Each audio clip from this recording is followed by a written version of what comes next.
I understand the feelings of our people. The 100 years of tears is real. The pain and suffering is real. Second-class citizen in your own country is real. So I understand the plight, and it's up to astronomy and the political will to recognize that dilemma we're facing. So yes, it's torn. That's why I keep asking, give me one plan B. If it's not TMT, is not the answer, then give me one plan B that I can support. And nobody has come up with a plan B yet.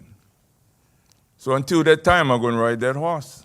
They're going to provide the best economics for our people, the best opportunities for our children. So it's a tough time we're living in, but unless we address the 100 years of tears and fix as much as we can the needs of our people, yeah, we're always going to be protesting everything that's happening, no matter where it is, not only on MAUNAKEA, throughout the state. There's another question where it touches on something that I think that is separated a lot, but it's obviously an issue. And this question is, in what way has the TMT project actually addressed the illegal occupation of the Hawaiian Kingdom?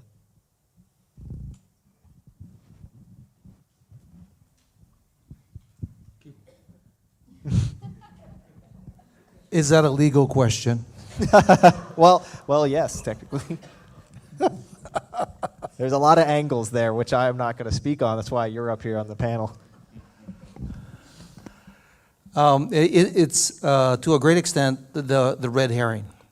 In my law practice, I deal with people who have sent notices to owners of property, to brokers who are marketing property, claiming some right to the land because the overthrow of the Hawaiian Kingdom was illegal. And they draw some conclusions, legal conclusions as a result. The general argument is if the overthrow was illegal, then the subsequent successor entity or government is also illegal. If that successor government is illegal, I don't have to follow their laws. I get to either follow the kingdom laws, or more often I make up my own laws, and we call that the law. I'm sorry, Sam, but I can't make sense of nonsense. That is not sustainable. In terms of the legal argument, that issue was addressed in DeLima versus Bidwell, 182 U.S. 1, as a 1901 case that asked a similar question with regards to the state of Texas. Texas was entered into the Union via a congressional resolution. The typical argument of people claiming self-determination is that Hawaii entered into the United States by a concurrent resolution, which is not provided for in the U.S. Constitution. Well, that is not what Bidwell found. Bidwell found that it is, in fact, an effective way to acquire territory for the United States. And then the Hawaii Supreme Court, citing Bidwell, said or held, whatever may be said regarding the unlawfulness of its origins, the state of Hawaii is now the lawful government. And that's 128 Hawaii 479. And that also cited State v. Fergerstrom 106 Hawaii 43. I mean, my reply to that question would be just to ask another question.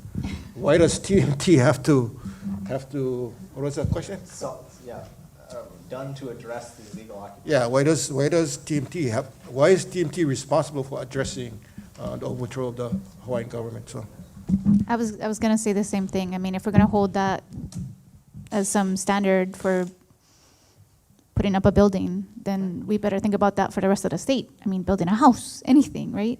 I mean, why TMT alone should be left with trying to deal with that, which is obviously a very complicated legal issue.